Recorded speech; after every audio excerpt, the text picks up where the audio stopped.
जिंदा खुदा से दिल जो लगाते तो खूब था जिंदा. The question was, what is the importance of religion? The role of the role. Like as I mentioned before about Hinduism, religion is a philosophical construct. The responsibility is upon the followers of that religion. How they spread peace, how they spread compassion and love. So it starts from the beginning, the family. We as a family encourage our children for critical thinking, where they are allowed to ask questions, where they are allowed to look at the evidence, analyze it, dissect it, and then come to a conclusion. Does it make sense? Conformity and herd mentality without critical thinking can produce disastrous effects. That's why we see so many maiming and killing in this world on religions. No. The beginning of training begins at home. So follow the constructs, philosophical, but please play a role. Number two, to encourage a peace among us, fellowship among us. We should rise above parochialism. I'm here because people of my faith are here. No, we're all members of the same family. We want to help others to succeed in achieving happiness and peace. Thank you. Thank you.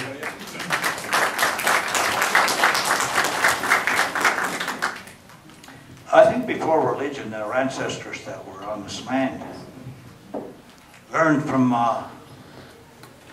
Mother Earth, their behaviors, their survival. You know, in our culture, we don't have any, like there was a question about violence. You know what, in the language, I don't know of any sayings to disrespect anybody or to degrade anybody, because we had to work together to survive. In the old days, when you came into bad weather and so on, we depended on the land. And the land gave us so much. All the virtues in the teepee are still there in the teachings when I have children come in from the schools. We have the 7 sacred teachings of the animals.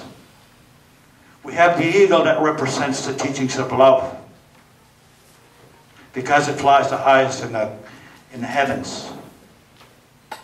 And of course we have one of the oldest, is the turtle. It teaches us truth. The wolf teaches us humility. The bear teaches us courage. The buffalo, respect, because it gave so much. And of course there was Sabi, who teaches us honesty, and the beaver that teaches us wisdom. And this is 7 sacred teachings. The teachings we have are all about us, are all around us, before the word religion. We depended on the weather, we depended on the stars, the waters, all elements around. Today we work with scientists hand in hand, and they look upon our elders. They got their teachings from the land. Today we have elders that look at life, two-eyed seeing, from our perspective and from Western society. And we try to take the best of Western society and traditional knowledge. And what has been said about peace, the role of religion. Well, I think the role of human fellowship, and I think multiculturalism will work together in our community, where there's not too many food butts anymore. We have the United Nations. We call our children the Rainbow Warriors. You know, we don't judge because of their color or language. And we have several different religions, and we don't shun them. We accept it. Thank you.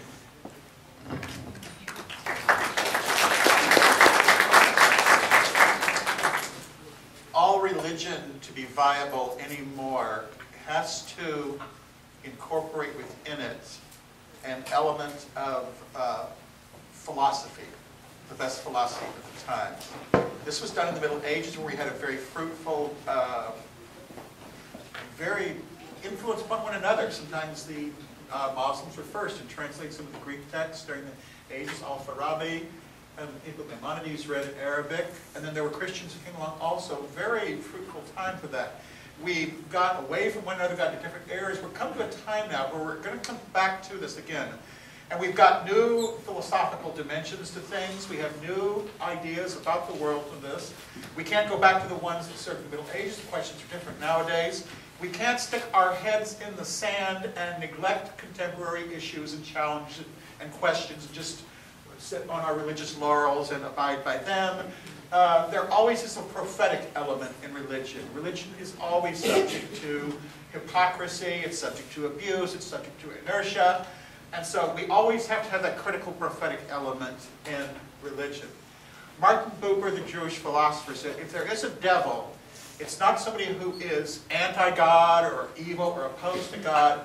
He sees if there's a devil, it's somebody who is indifferent to things. That's the real evil. Think about it as true. Thank you. Our final question for the night, we are getting close to time here, is about universal human rights and whether cultural differences are hindering the possibility of universal human rights. And that's addressed to all of our participants. Who would like to go first? Did I see the rabbi raising his hand? Okay. Gosh, I could have listened carefully to the Rabbis Against Human Rights. Listen carefully. I think there are some problems in the human rights discussion and some of the way the human rights issue is framed. Not the human rights itself necessarily. From a Jewish point of view, I would emphasize more, I know there is human rights, but I think that's misleading. In fact, that when the Charter for Universal Rights was put forth, there was a Jewish man who was involved with it. He wanted to have a statement in there about human obligations, not just rights, but obligations. I knew a young man a number of years ago when I was a rabbi in Moncton who came home to his mother and started to smart off to her, do this, and then she said, what are you acting like this? She says, I've got rights. And you know what my father done to me if I come home and something like that? The rights, yeah, you have to have rights, but I think we should emphasize more obligations to do things. Also, I think the words like universal human rights, I think that's too big a picture.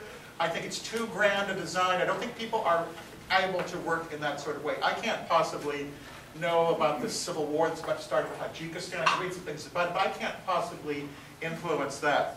I think the guide to issues of human rights is to work within what sphere or domain of influence we are able to work in. It's characterized very well by the ethics of the fathers, the saying that the work is not for you to complete, but it's not for you to desist from it either. In other words, whatever you've got, you don't have to solve every problem that's happening in the jungles of South America, Africa, somewhere in Central Asia. You don't have to do that if you have limited power there, but where you do have power, work with what you've got there and put your full effort into that. If you can't influence those other places, there are elected representatives and larger groups that do things like that. Put there as best you can but put where you're going to put your maximum of power. But don't pretend, I think we've given a sort of a bill of goods, some false promises about universal human rights. What we're talking about in the Bible, loving your neighbor, it's your person right before you. Do what's in your community right here and now. See if you can work things out there. If that spreads around, I think we'll take care of things happening in Kazakhstan and faraway places of that. But I think the idea is to work within our own communities and not get kind of grand, lofty goals. I think that's misled us many times, frankly.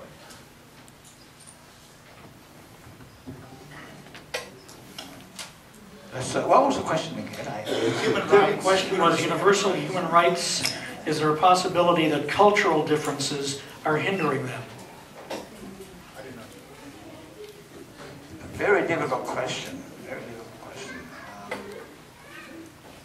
You know, I look at this. You know, I don't dwell too much on yesterday at all. Because yesterday is history. I just dwell on today.